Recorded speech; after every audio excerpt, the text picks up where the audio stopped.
يدخلون في دين الله أفواجا فسبح بحمد ربك واستغفره إنه كان توابا صدق الله العظيم.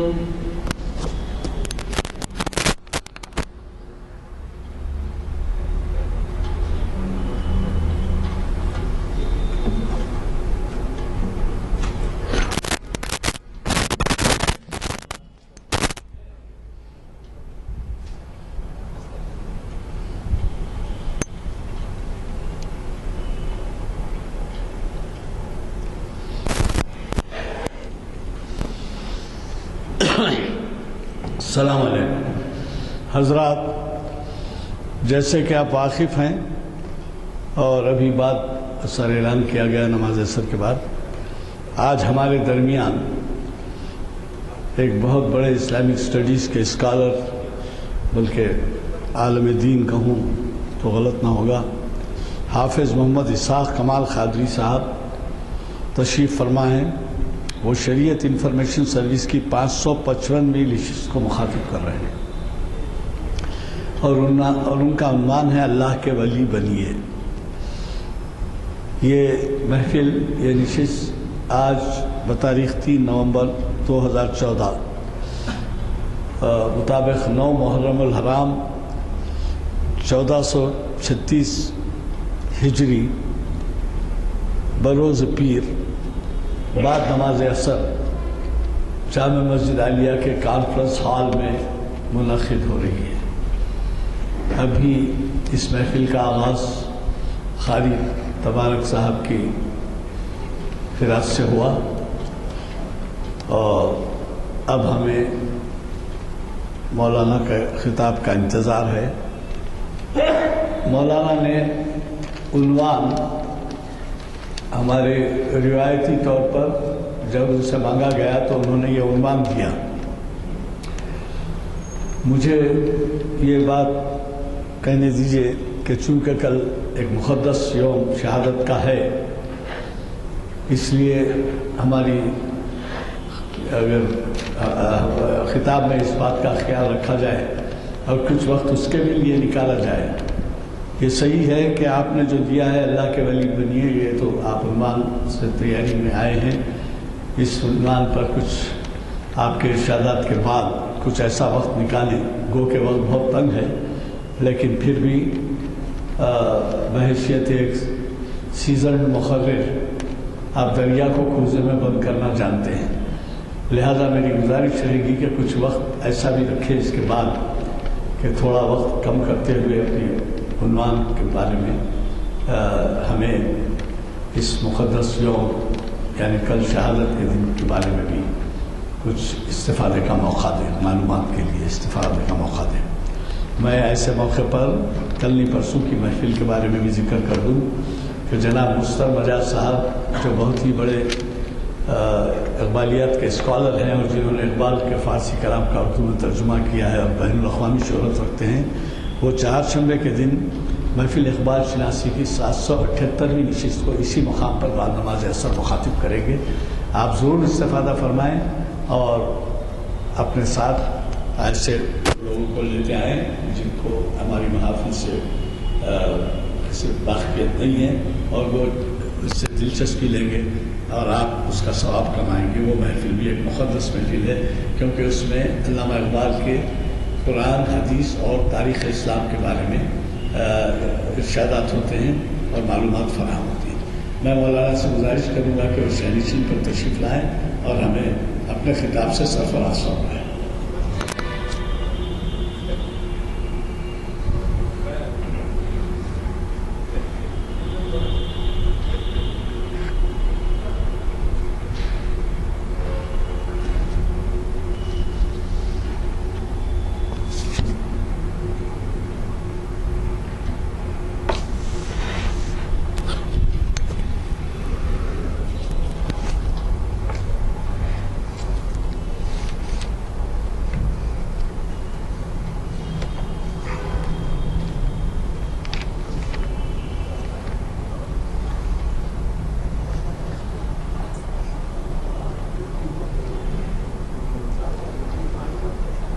السلام علیکم ورحمۃ اللہ وبرکاتہ۔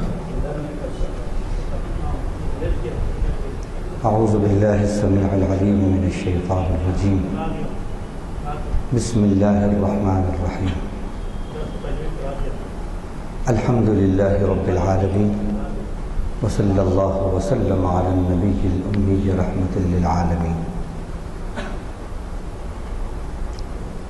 رب اشرح لی صدری ویسر لی امری واحلل عقدۃ من لسانی یفقہوا قولی۔ اللہم وفقنا لما تحب وترضى۔ ہر قسم کی تعریف کے لائق اللہ کی وہ ذات ہے جو تمام جہانوں کو پال رہی ہے، جو بہت ہی مہربان نہایت رحم فرمانے والی ہے، جو بدلے کے دن کی مالک ہے۔ ایسی ذات گرامی کے رب العالمین کے درود اور سلام ہوں اس کے آخری نبی حضرت محمد مصطفیٰ صلی اللہ علیہ وسلم پر، آپ کی ازواج پر، آپ کی اولاد پر، آپ کے اصحاب پر، آپ کے ان تمام امتیوں پر جنہوں نے آپ کے طریقے کی پیروی کی اور جو قیامت تک آپ کے طریقے کی پیروی کرتے رہیں گے۔ حمد و صلوات کے بعد آج آپ سے جن عناوین پر کچھ باتیں کرنا ہیں، کہنا ہے اور غور و فکر کرنے کی دعوت دینا ہے، اپنے آپ کو بھی آپ کو بھی، وہ عنوان ہیں اللہ کے ولی بنیے اور یوم عاشورہ، حقیقت اور تقاضے۔ آج کے لیکچر کے دو پارٹ ہیں، دو حصے ہیں۔ پہلا اللہ کے ولی بنیے، دوسرا یوم عاشورہ، حقیقت اور تقاضے۔ لیکچر کا جو پہلا حصہ ہے اللہ کے ولی بنیے، اس عنوان کا انتخاب اس لیے ہم نے کیا کہ یہ صحیح ہے کہ اللہ تعالیٰ کی توفیق سے ہی بندہ بنتا ہے، بندہ ولی بنتا ہے، لیکن اللہ کی توفیق ان اللہ لا یغیر ما بقوم حتی یغیروا ما بانفسہم۔ اللہ تعالیٰ کی توفیق اسی کو ملتی ہے جو اپنے آپ کو بدلنے کا ارادہ رکھتا ہے اور جو خود سے اللہ کا نیک اچھا بندہ بننے کی کوشش کرتا ہے، اور ہر کام وما توفیقی الا باللہ، اللہ ہی کی توفیق سے ہوتا ہے۔ لیکن جو ہدایت کے طلبگار ہوتے ہیں، اللہ تعالیٰ انہیں کو اپنی خاص توفیق عنایت فرماتا ہے خیر کے کاموں کی، یعنی جن کا ٹارگیٹ یہ ہوتا ہے کہ وہ زمانے کی نہ آہ کی فکر کرتے نہ واہ کی فکر کرتے، بلکہ وہ خالق زمانہ کی چاہ کی فکر کرتے ہیں۔ ان کو مخلوق کی نہ آہ کی فکر ہوتی نہ واہ کی فکر ہوتی، بلکہ ان کی سوچ جو ہوتی ہے وہ رب کی چاہ کی ہوتی ہے، اور اس کا ثبوت پورا قرآن ہے اور اللہ کے نبی صلی اللہ علیہ وسلم کی احادیث شریفہ، آپ کی سیرت، آپ کی زندگی ہے۔ اللہ کیا چاہتے ہیں وہ پورا قرآن ہے، کس طرح اس پر عمل کیا اس پر پوری احادیث موجود ہے۔ تو اللہ کی یہ چاہت ہے کہ آپ اللہ کے ولی بنیے، اور اس کا ثبوت پورا قرآن ہے، پوری احادیث ہے۔ تو جب رب کی یہ چاہت ہے، آپ اس چاہت کو اگر عنوان بناتے ہیں تو یہ عنوان عین رب کی چاہت کا، رب کی منشا کا عنوان ہے۔ لیکن اتنا سمجھ لیں کہ ما تشاءون الا ان یشاء اللہ، جو تم چاہتے ہو وہ نہیں ہوتا، جو رب چاہتے ہیں وہ ہوتا ہے۔ بندہ جب نفس کی مرضی کو رب کی مرضی کے تابع کر دیتا ہے، اللہ کا ولی بنتا ہے۔ جب اپنی مرضی کو، دل کی مرضی کو رب کی مرضی کے تابع کر دیتا ہے تو اللہ اس کو ولی بناتے ہیں۔ ولی کے معنی ہیں قریب رہنے والا۔ ولا یلی ولایتاً، متولی، والی، تولیت، یہ سب کے سب ولایت اس کا روٹ ورڈ ہے، اسی سے یہ سب نکلے ہیں۔ اس کے معنی ہیں قریب ہونا۔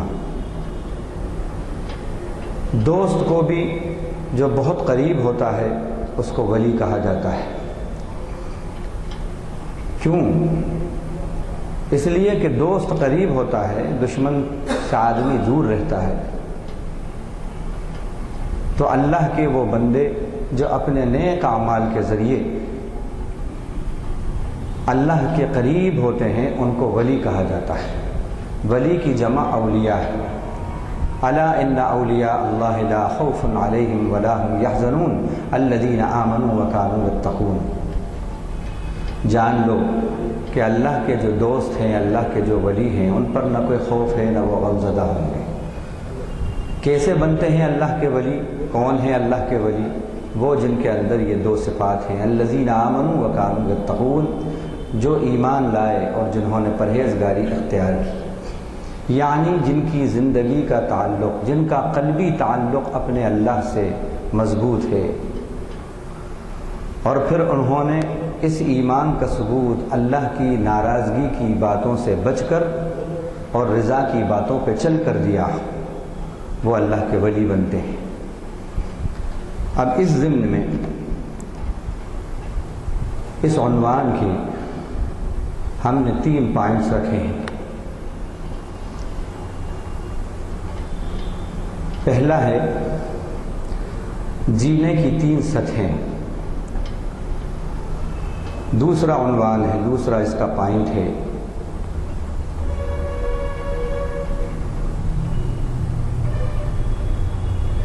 کہ اللہ کے ولی کی پہچان کیا ہے ان کی۔ تیسرا جو عنوان ہے وہ جو ہمارے اسلاف بزرگ جو گزرے ہیں، صحابہ کرام جو ہیں، ان کی زندگیوں سے اللہ کی پسند کے کچھ واقعات۔ اللہ تعالیٰ نے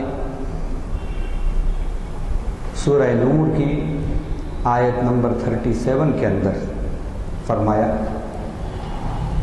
رجال لا تلہیہم تجارت ولا بیع عن ذکر اللہ وإقام الصلاة وإيتاء الزكاة يخافون يوما تتقلب فيه القلوب والأبصار۔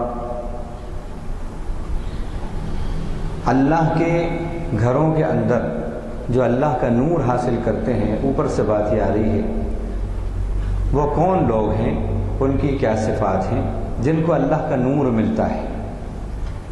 اللہ کے نور کے لینے والے، اللہ کے ولی، وہ ایسے لوگ ہیں کہ ان کو تجارت، خرید و فروخت، اللہ کی یاد سے، نماز کے قائم کرنے سے، زکوٰۃ کے ادا کرنے سے غافل نہیں کرتی۔ رہتے ہیں وہ دنیا میں، لیکن دنیا میں رہ کر بھی وہ آخرت میں جیتے ہیں۔ یعنی انہوں نے اپنا قلبی تعلق جو ہے، انٹلیکچول لنک جو ہے، وہ ہمیشہ اپنے رب سے اسٹیبلش کیا ہوتا ہے. اپنا قلبی تعلق، اپنا ذہنی تعلق ہمیشہ اپنے پروردگار سے مربوط کیا ہوتا ہے، جوڑا ہوتا ہے. اور اس کا ثبوت یہ ہے کہ دنیا ان پر مؤثر نہیں ہوتی، بلکہ ان کے اعلیٰ کردار سے دنیا متاثر ہوتی ہے. ان سے مؤثر ہونا اور متاثر ہونا، اس بارے میں بھی سمجھ لیں. یہ لفظ دونوں بولے جاتے ہیں. مؤثر کے معنی اثر ڈالنے والا اور متاثر معنی اثر قبول کرنے والا. اللہ کے ولی کی ایک یہ پہچان بتائی ہے اس آیت کے اندر کہ اللہ کا ولی وہ ہے کہ جو اللہ کی یاد سے ایسا کردار پیدا کرے، ایسا کیریکٹر پیدا کرے، ایسا ڈیوائن کیریکٹر پیدا کرے کہ دنیا اس سے متاثر ہو اور وہ دنیا پہ مؤثر بنے. وہ دنیا سے متاثر نہ ہو بلکہ دنیا پہ مؤثر بنے. اسی بنا پر ہم نے سمجھانے کی اس طرح کوشش کری ہے اور کریں گے کہ اسے ہم کیسے سمجھیں کہ آپ دنیا سے متاثر ہو رہے ہیں، کہ آپ دنیا پہ مؤثر ہو رہے ہیں، دنیا پہ اثر ڈال رہے ہیں کہ دنیا سے اثر قبول کر رہے ہیں. اس بات کے پیش نظر ہم نے یہ بات کہی اور آپ کو بھی یہ بات بتاتے ہیں قرآن اور حدیث کی روشنی میں کہ جینے کی 3 سطحیں ہیں. جینے کی 3 سطحیں ہیں. پورا قرآن اور حدیث کے مطالعے میں یہ بات سامنے آتی ہے. ایک جینے کی سطح حیوانی سطح ہے، ایک جینے کی سطح انسانی سطح ہے، ایک جینے کی سطح ایمانی سطح ہے. 3 لیولز ہیں جینے کی، ایک حیوانی، دوسرا انسانی، تیسرا ایمانی. ان تینوں لیولز کے سطحوں کے دلائل میں آپ کو قرآن اور حدیث سے دیتا ہوں.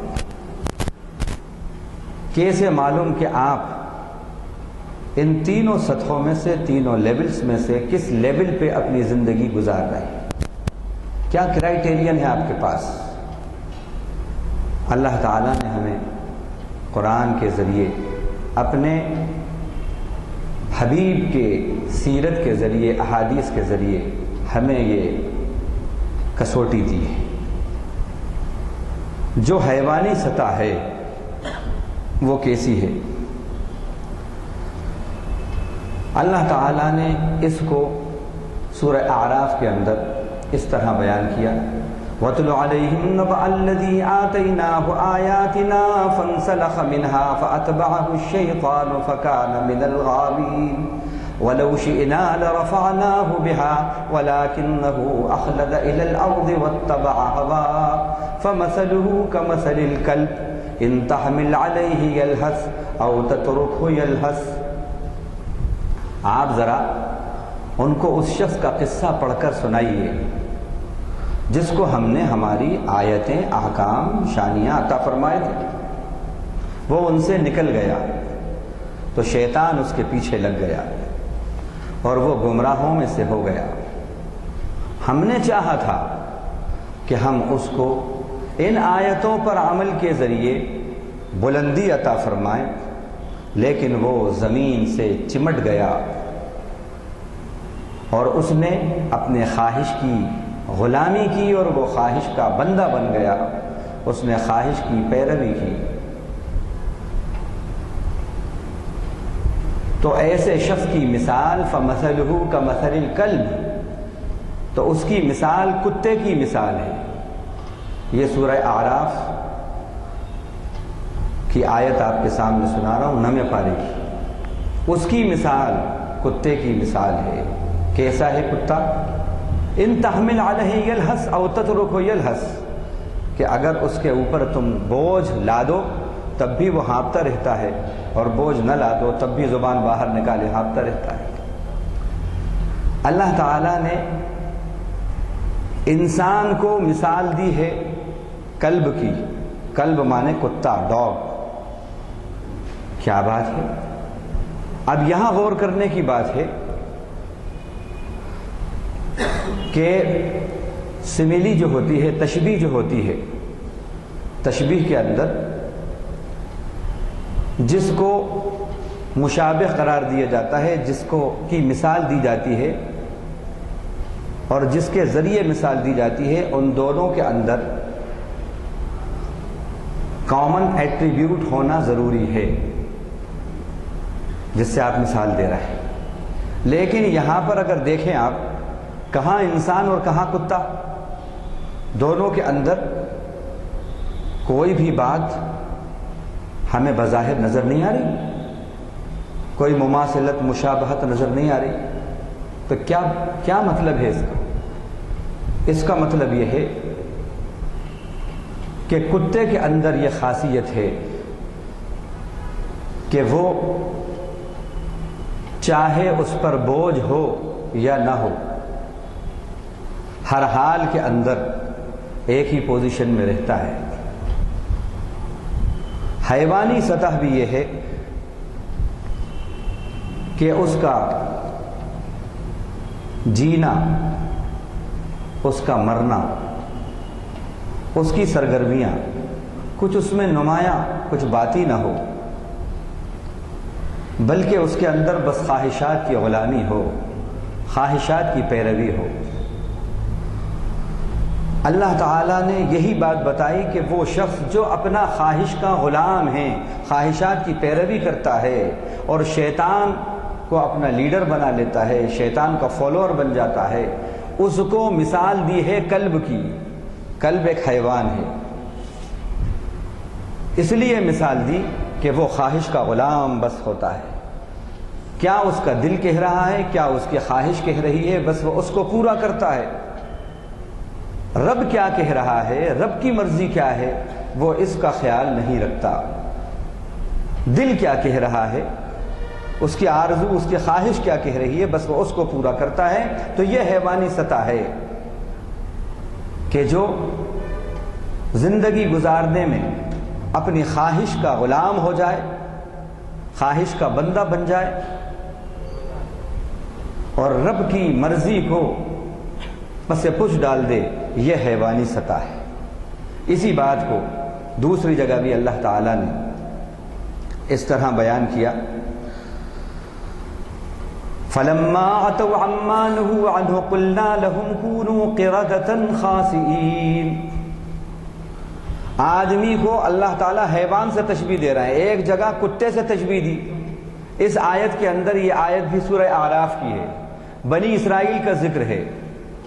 یہاں ان کا ذکر کرتے ہوئے اللہ فرماتے ہیں جب انہوں نے یعنی بنی اسرائیل نے جن باتوں سے ان کو منع کیا گیا تھا، روکا گیا تھا، اس سے وہ ایکسیڈ کر گئے، باہر نکل گئے، تو کیا ہوا؟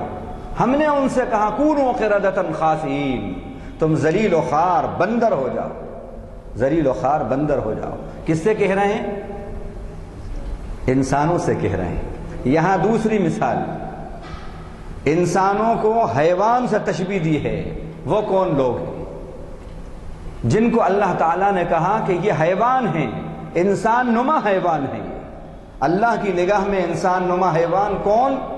پہلا تو وہ شخص جو اپنے خواہش کا غلام ہوتا ہے، خواہش کا بندہ ہوتا ہے. اور دوسرا شخص یہ کون ہے؟ جو اپنے مالک، اپنے خالق کے احکام کو پیچھے ڈال دیتا ہے. بس اس کا دل جو حکم دے گا اس کو، وہی کام وہ کرے گا. یہ دوسری بات ہے کہ انسان نما حیوان ہونے کی یہ دوسری مثال اللہ تعالیٰ نے دی. تیسری مثال سورہ محمد کے اندر بھی اللہ تعالیٰ نے وہ بھی انسانوں کو حیوان سے مثال دی ہے وہاں پر، اور وہاں ایک عام لفظ انعام کا استعمال کیا. فرمایا یأکلون کما تأکل الانعام والنار مثوی لہم.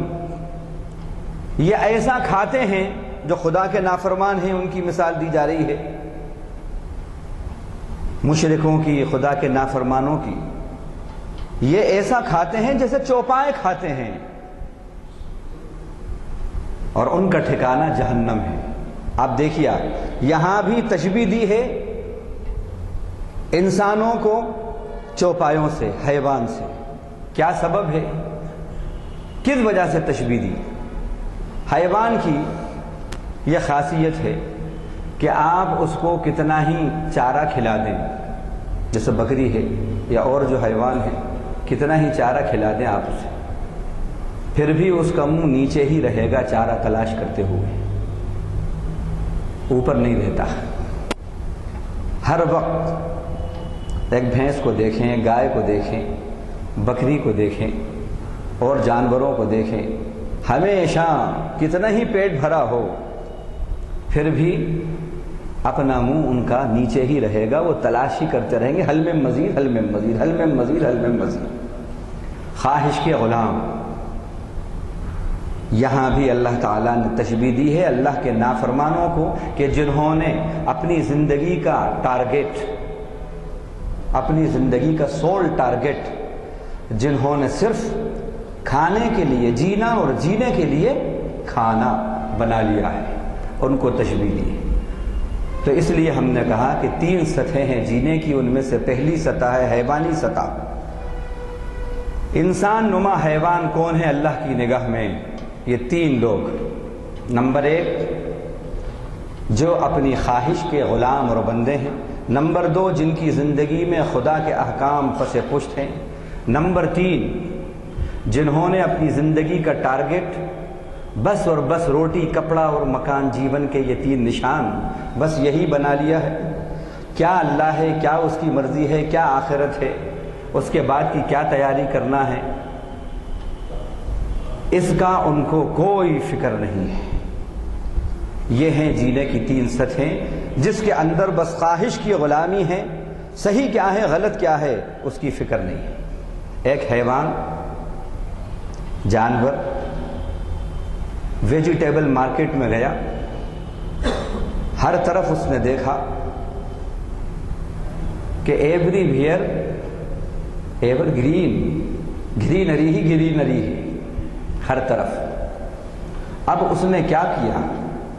کچھ انجام نہیں سوچا، خواہش کا غلام بن گیا، انجام سوچے بغیر اپنی خواہش کو پوری کی اس نے۔ نتیجہ یہ ہوا ویجیٹیبل مارکیٹ میں داخل ہوا تھا تو ہاتھ پیر سلامت تھے، جب باہر نکلا تو لنگڑا لولا ہو گیا۔ کیوں؟ خواہش کی غلامی، انجام سے بے پرواہ، انجام سے بے خبر۔ یہ ہے حیوانی سطح کہ انجام چاہے کچھ بھی ہو، بس میری خواہش ہونا چاہیے، انجوائے فل لائف ہونا چاہیے، انٹرٹینمنٹ ہونا چاہیے، چاہے وہ کسی طرح بھی ہو، نمبر 1 سے ہو، نمبر 2 سے ہو، جھوٹ سے ہو، سچ سے ہو، بس خواہش کی تکمیل ہونا چاہیے، فلفلمنٹ آف وشفل ڈیزائرز یہ ہونا چاہیے۔ یہ حیوانی سطح ہے، اس پہ میں نے آپ کو مثالیں دی۔ دوسری سطح انسانی سطح ہے، یہ ذرا حیوانی سطح سے تھوڑی سی اوپر کی سطح ہے، لیکن یہ بیچ کی سطح ہے۔ وہ کیا ہے وہ بھی سن لیں۔ انسانی سطح یہ ہے کہ انسان اپنے نفع اور نقصان کو سامنے رکھ کر اپنی خواہشات کی تکمیل کرتا ہے۔ انسان جو ہے وہ اپنے ڈیزائرز کی کا فلفلمنٹ اپنے نفع اور نقصان، پروفٹ اور لاس، اس کو سامنے رکھ کر کرتا ہے، وہ انسان ہے۔ بس آخرت واخرت کچھ نہیں ہے، نفع اور نقصان میرا اس میں کیا فائدہ ہے، ہیلتھ تو خراب نہیں ہوگی، ویلتھ تو خراب نہیں ہوگی، بس وہ اس کو سامنے رکھ کر کرتا ہے۔ ڈس گریس تو نہیں ہے، ایسا تو نہیں ہے، ایسا نہیں ہے، اس کی بھی ایک محدود مینٹلٹی ہے، اپنے نفع اور نقصان کو ہی بس سامنے دیکھتا ہے، اس کے بعد بس یہی اس کی دنیا ہے اور کچھ نہیں۔ اب اس پر قرآن سے آیتیں سنی۔ فرمایا سورہ نمل آیت نمبر 66 میں، بل ادارک علمہم فی الآخرہ بل ہم فی شک منہا بل ہم منہا عبون۔ حضرت عباس رضی اللہ عنہ اور حضرت ابن کثیر رحمۃ اللہ علیہ نے ادارکہ کے بارے میں کہا اے غابہ، یعنی ان کا علم آخرت کے بارے میں بالکل غائب ہے۔ اور حضرت ابن کثیر رحمۃ اللہ علیہ نے انہوں نے کہا کہ اس کا مطلب ہے انتہا ادارکہ کا، کہ ان کا علم آخرت کے بارے میں تو بالکل نل ہے، کچھ بھی نہیں ہے۔ بل ہم فی شک منہا، بلکہ وہ آخرت کے بارے میں تو شک میں ہے بھی کہ نہیں ہے۔ بل ہم منہا عمون، بلکہ اس کی طرف سے اندھے ہیں۔ اسی بات کو سورہ روم میں اس طرح بیان کیا، یعلمون ظاہرا من الحیات الدنیا وہم عن الآخرۃ ہم غافلون، یہ اپنی ظاہری زندگی کو، دنیا کی جو ہے، بس اس کو خوب جانتے ہیں۔ میرا گھر کیسا ہونا، میرا کیپٹل کیسا ہونا، میرا بنگلہ کیسا ہونا، میری کار کیسی ہونا، میرا فرینڈ سرکل کیسا ہونا، میرا جو زندگی کا جو میرا اسٹینڈرڈ ہے، وے آف لائف، وہ کیسا ہونا، بس اسی میں پوری زندگی ان سرکل ہے ان کی۔ کیا بات کہی ہے اللہ تعالیٰ نے قرآن مجید، یہ ہے انسانی سطح۔ لیکن آخرت کے بارے میں نتھنگ، بلائنڈ، اندھے، لاسٹ ایکسٹینٹ ان کی زندگی کا جو ہے وہ کیا ہے، بس دنیا ہے، دنیا ہے۔ اللہ کے نبی کی دعا یاد آ رہی ہے، آپ نے دعاؤں میں ایک دعا مانگی، آپ نے فرمایا اللہم لا تجعل الدنیا اکبر ہمنا ولا مبلغ علمنا ولا تسلط علینا من لا یرحمنا۔ اے اللہ، دنیا کو ہمارے لیے ہمارا جو علم ہے اس کی انتہا نہ بنا دے، اور سب سے بڑی فکر نہ بنا، سول کنسرن ہمارا تو دنیا کو نہ بنا۔ لا تجعل الدنیا اکبر ہمنا ولا مبلغ علمنا، اور ہمارے علم کی لاسٹ ایکسٹینٹ، آخری حد تو دنیا کو نہ بنا۔ ولا تسلط علینا من لا یرحمنا، کیا فصاحت اور بلاغت ہے۔ اور اے اللہ، جو ہم پر رحم نہ کرے تو ان کو ہمارے اوپر مسلط نہ کر۔ سوال بھی ہے، جواب بھی ہے، مرض بھی ہے، مرض کی تشخیص بھی ہے، علاج بھی ہے، ان دو جملوں کے اندر اللہ کے نبی صلی اللہ علیہ وسلم کی۔ مطلب یہ ہوا کہ جو لوگ دنیا ہی کو اپنی زندگی کا سول کنسرن بنا لیتے ہیں، اپنا ٹارگٹ بنا لیتے ہیں، اور آخرت کو فراموش کر دیتے ہیں، تو پھر اللہ ان کے اوپر ایسے لوگوں کو مسلط کر دیتا ہے جو نہ رحم کرتے ہیں نہ ترس کھاتے ہیں ان کے اوپر۔ یہ بات خود اس میں موجود ہے۔ تو یہ فرمایا بل ادارک علمہم فی الآخرہ بل ہم فی شک منہا بل ہم منہا عمون۔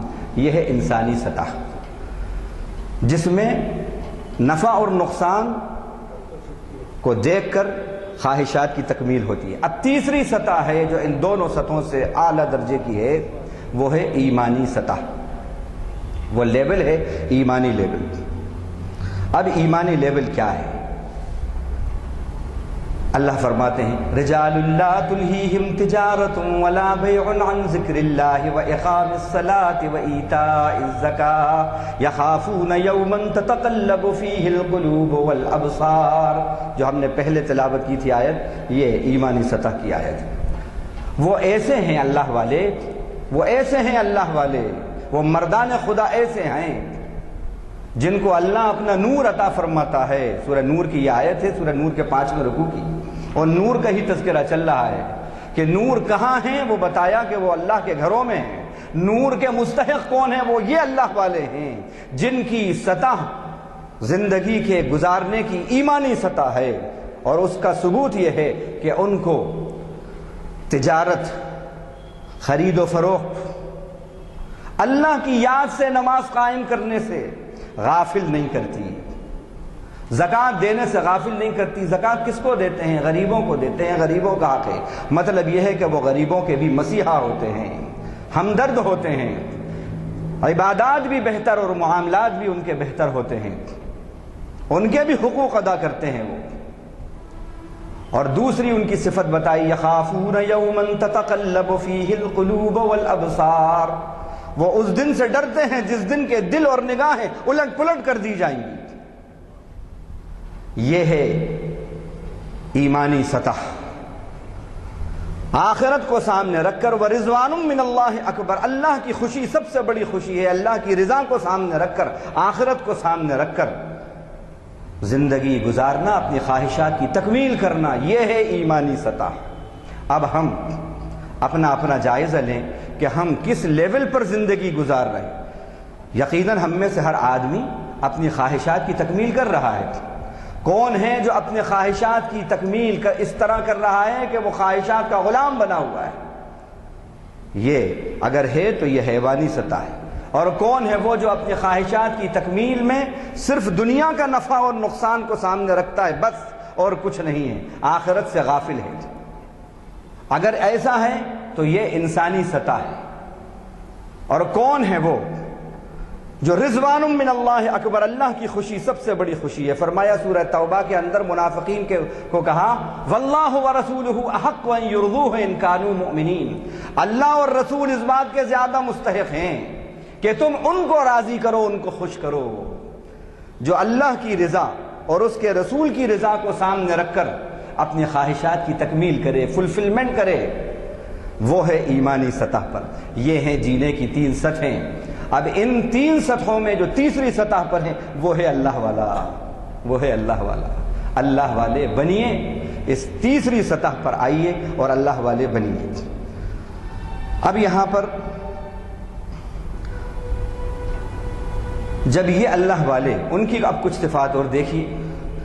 لا تجد قوما يؤمنون بالله واليوم الآخر يوادون من حاد اللہ ورسولہ، نہیں پائیں گے آپ ان لوگوں کو جو اللہ اور رسول سے محبت کرتے ہیں ایسا کہ وہ ان لوگوں سے محبت کریں جو اللہ اور رسول کے دشمن ہیں، مخالفت کر رہے ہیں، چاہے وَلَوْ كَانُوا آبَاءَهُمْ أَوْ أَبْنَاءَهُمْ أَوْ إِخْوَانَهُمْ أَوْ عَشِيرَتَهُمْ، چاہے وہ ان کے باپ دادے ہوں، چاہے وہ ان کے بھائی ہوں، چاہے وہ ان کا قریب ترین قبیلے والے ہوں۔ یہ ہے ایمانی سطح کہ خواہشات کی تکمیل میں اگر خاندان کی روایتیں بھی خارج ہو رہی ہیں اور میرے رب کی ناراضگی ہے، میں نہیں اختیار کروں گا، نہیں اختیار کروں گا۔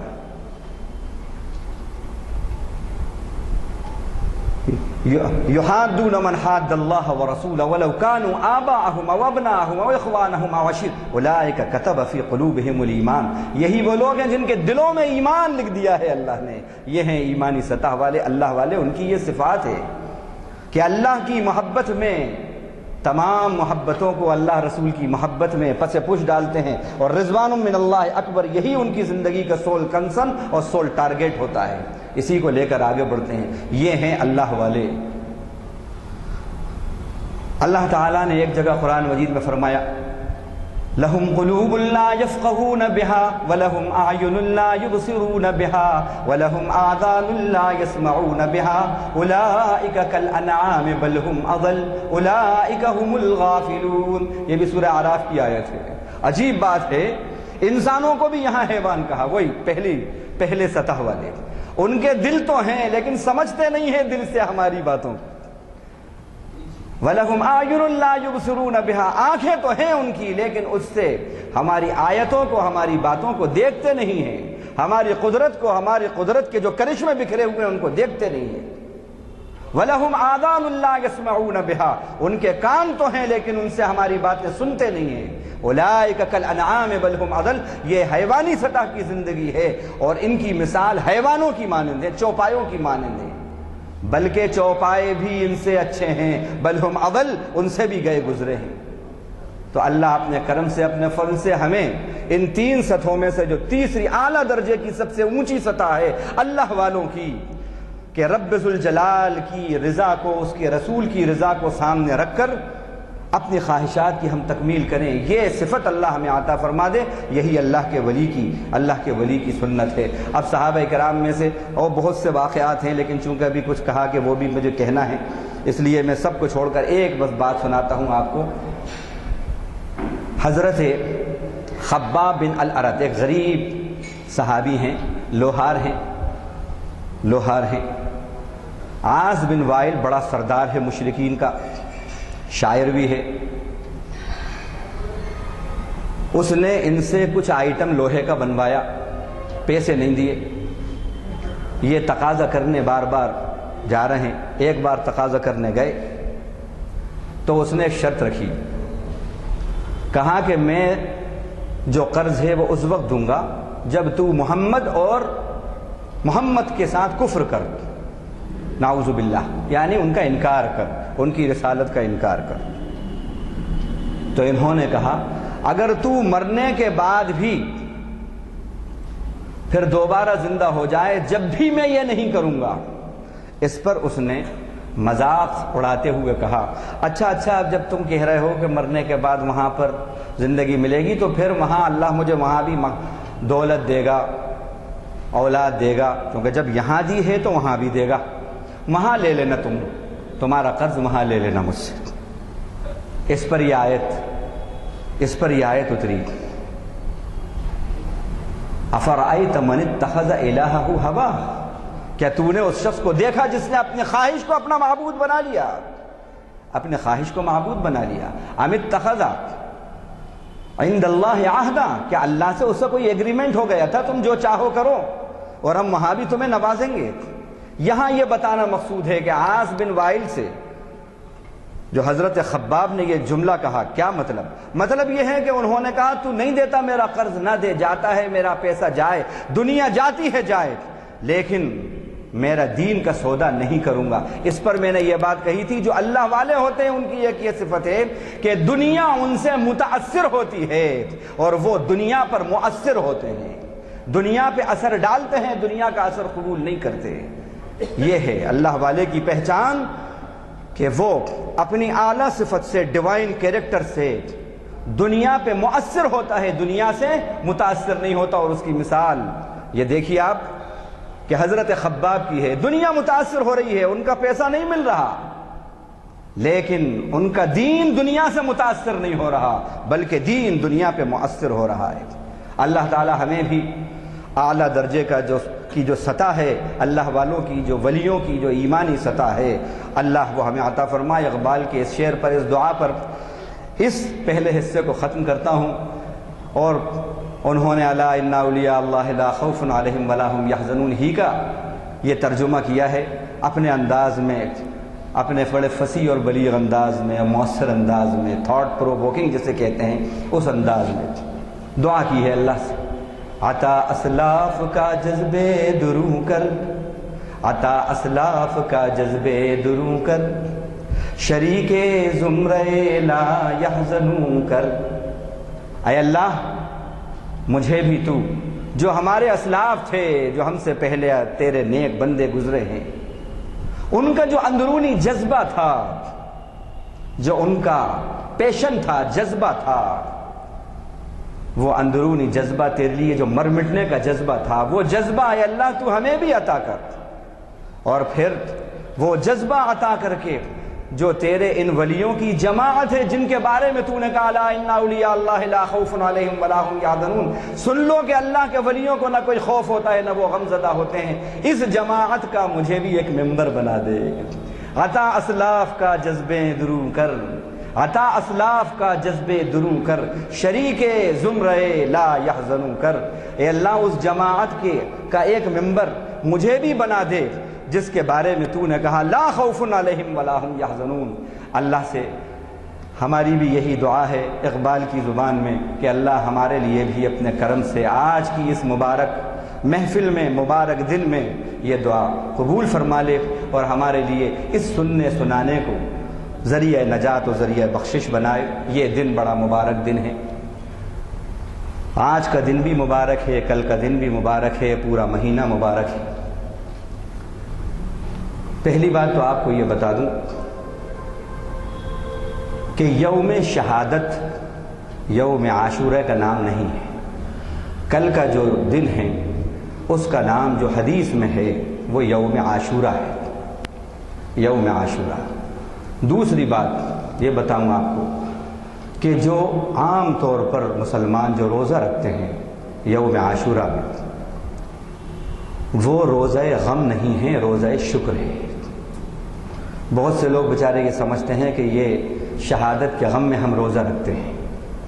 حضرت حسین کی تھوڑی سی مس انڈرسٹینڈنگس ہے جو قرآن حدیث کی روشنی میں دور کر رہا ہوں، کوشش کرتا ہوں کچھ نئی باتیں آپ کے سامنے آئیں، مکھی پہ مکھی مارنا نہیں بلکہ کچھ نئی باتیں ملی۔ تو یہ جو روزہ ہے یہ روزہ غم نہیں ہے، یہ سوگ اور غم کا روزہ نہیں ہے، بلکہ یہ روزہ شکر کا روزہ ہے، شکرانے کا روزہ ہے۔ ثبوت میں آپ کو یہ سناتا ہوں۔ حضرت موسیٰ، یہ ایک حدیث مسلم شریف کی حدیث نمبر 1130 اس کا نمبر ہے، اس کے اندر یہ آتا ہے حضرت موسیٰ اور بنی اسرائیل کو عاشورے کے دن بنی فرعون سے نجات ملی اور فرعون اپنے لشکر سمیت دریا میں غرق ہوا۔ یقیناً یہ بڑی نیک لوگوں کے لیے خوشی کا دن تھا۔ دوسری روایت ہے حضرت ابن عباس سے ہے اور مسند احمد میں مروی ہے، اور اس کا حدیث نمبر ہے 8717 کہ آپ صلی اللہ علیہ وسلم کا گزر چند یہودیوں کے پاس سے ہوا اور دیکھا آپ نے کہ وہ لوگ اس دن روزہ رکھے ہوئے ہیں، عاشورے کی 10 تاریخ، عاشورہ کہتے ہی 10 کو، کہ وہ روزہ رکھے ہوئے ہیں اس دن۔ تو آپ نے پوچھا یہ اس دن تم روزہ کیوں رکھے ہو؟ تو انہوں نے جواب دیا کہ یہی وہ دن ہے جس دن اللہ نے ہمارے نبی حضرت موسیٰ کو فرعون پر اور اس کے ساتھیوں پر لشکر پر غلبہ دیا تھا، اور نوح علیہ السلام کی کشتی سفینہ نوح جودی پہاڑ پر ٹھہری تھی اور سارے کفار غرق آب ہوئے تھے۔ تو حضرت موسیٰ نے شکرانے میں روزہ رکھا تھا۔ یہ سن کر آپ صلی اللہ علیہ وسلم نے فرمایا ہم موسیٰ کے ساتھ زیادہ حق رکھتے ہیں، ہم زیادہ حق رکھتے ہیں، اور اس دن کا روزہ رکھنے کے ہم زیادہ حقدار ہیں۔ اسی طرح چنانچہ آپ صلی اللہ علیہ وسلم نے اپنے صحابہ کو اس دن روزہ رکھنے کا حکم فرمایا۔ دوسری روایت ترمذی شریف کی ہے، حدیث نمبر 741 ہے، حضرت علی اس کے راوی ہیں۔ باب ہے اس کا ما جاء فی صوم المحرم، اس میں آیا کہ رسول اللہ صلی اللہ علیہ وسلم نے ارشاد فرمایا ماہ محرم بھی اللہ کا مہینہ ہے، جیسا رمضان کو بھی کہا کہ اللہ کا مہینہ، یہاں بھی فرمایا ماہ محرم بھی اللہ کا مہینہ ہے۔ اس میں ایک ایسا دن ہے جس میں اللہ نے ایک قوم کی توبہ قبول فرمائی اور آئندہ بھی دیگر قوموں کی توبہ قبول فرمائے گا۔ شارحین حدیث نے کہا اس دن سے مراد یوم عاشورہ ہے، محرم کا 10ویں تاریخ ہے۔ اس میں اللہ نے حضرت یونس علیہ السلام کی قوم کی توبہ قبول فرمائی تھی، اور حضرت آدم علیہ السلام کی توبہ اللہ تعالیٰ نے قبول فرمائی تھی۔ فیض القدیر میں حدیث نمبر 2675 کے اندر ہے کہ اللہ تعالیٰ نے حضرت موسیٰ کی جانب وحی فرمائی کہ اپنی قوم کو حکم کرو کہ اب وہ عشرہ محرم میں میری جناب میں توبہ کریں، صرف 10ویں تاریخ کو ہی نہیں کہ 9 تاریخ تک خوب آرام کرو اور 10ویں تاریخ کو ہی بس آؤ۔ فرمایا عشرہ محرم میں پورا عشرہ، پورے 10 دن میں میری جناب میں توبہ کرتے رہیں، اور جب 10ویں تاریخ آ جائے تو میری بارگاہ کی جانب نکل پڑیں، میں ان کو بخش دوں گا۔ علامہ ابن رجب رحمۃ اللہ علیہ فرماتے ہیں یہ روایت یوم عاشورہ میں توبہ کرنے پر ابھارتی ہیں اور ان میں توبہ قبول ہونے کی امید زیادہ ہے۔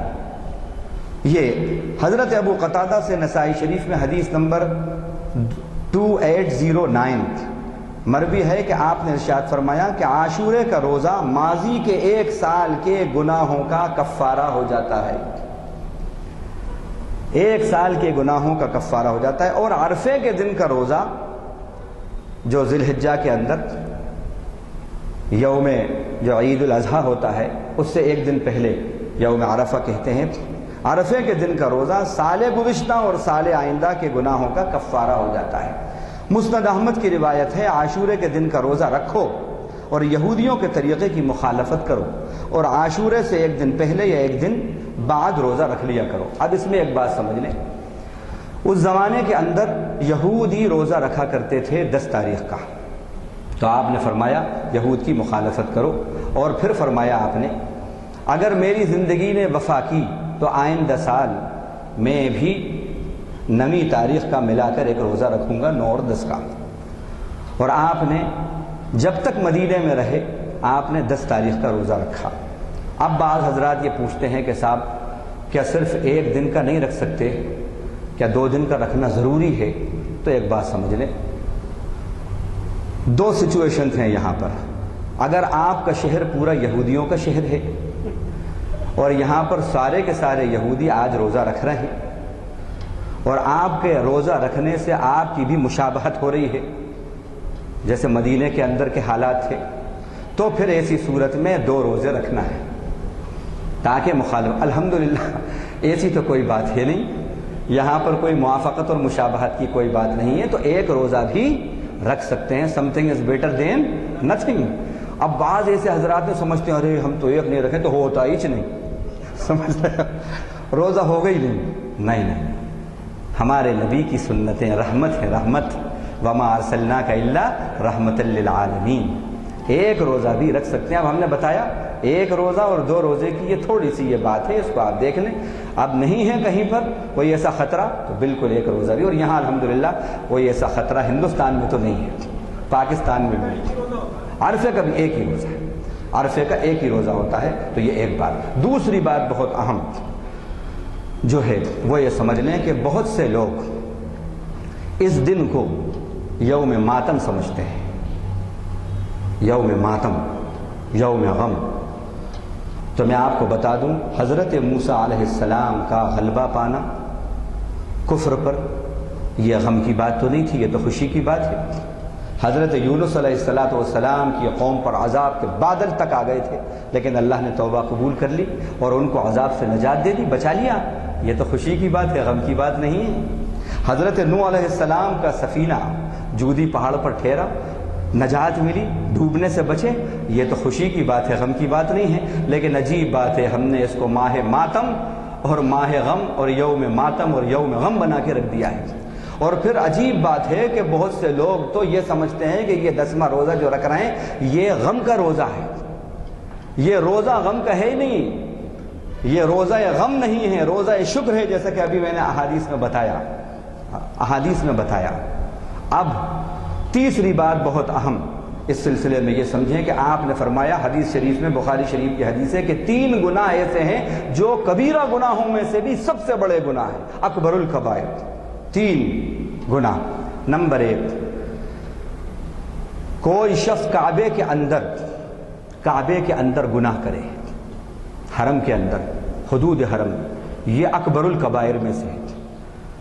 دوسرا آپ نے فرمایا وہ شخص جو اپنے مسلمان بھائی کا قتل کرے، یہ کبیرہ گناہوں میں جو بڑے بڑے گناہ، ان میں سے بھی بڑے گناہوں میں سے بڑا گناہ ہے۔ آج ہمارے یہاں پہچان ہوتی ہے فلاں پہلوان، فلاں پہلوان، اور سپاری کوئی دیتا ہے ان کو، کہتا میاں ذرا ارے آپ یہ چھوڑ دو، الحمدللہ 1 درجن پر تجربہ کر چکا ہوں، کچھ نہیں ہوگا، الحمدللہ کہہ کر کہتا ہے پہلوان۔ یہ کیا ہے؟ حرام ہے۔ من قتل مؤمنا متعمدا فجزاؤہ جہنم خالدا فیہا، جس نے کسی مومن کو جان بوجھ کر قتل کیا ہے یہ سمجھ کر کہ یہ مسلمان ہے، اس کا ٹھکانہ ہمیشہ ہمیشہ کا جہنم ہے۔ گو کہ علماء نے اس آیت کو دیگر احادیث اور آیات کی روشنی میں یہ کہا کہ اگر ایمان ہے تو ایک نہ ایک دن سزا بھگت کر پہنچے گا جہنم میں، لیکن مقصد طویل کہا کہ طویل عرصے تک رہے گا سزا میں۔ تو یہ بھی کیا معمولی بات ہے؟ ارے ایک چنگاری دنیا کی آگ کی 69 ٹائمز کم ہوتی ہے، تو یہ حال ہوتا ہے کہ پھپولا اور چھالا اٹھاتا ہے، وہاں پر کئی سال تو دور کی بات ہے، 1 منٹ بھی نہیں رہ سکتے، وہاں کتنے سال کتنا عرصہ رہنا پڑے گا؟ کیا آپ کو گارنٹی ہے اس بات کی؟ یہ ایک چنگاری برداشت نہیں کر سکتے، وہ آگ نار اللہ الموقدہ التی تطلع علی الافئدہ، اللہ کی دہکائی ہوئی آگ ہے جو دلوں تک پہنچ جائے گی، اس کو آپ برداشت کر سکتے ہیں؟ اگر برداشت کرنے کی ہمت ہے تو پھر بالکل اپنے بھائیوں کو ستائیے اور بھائیوں کا قتل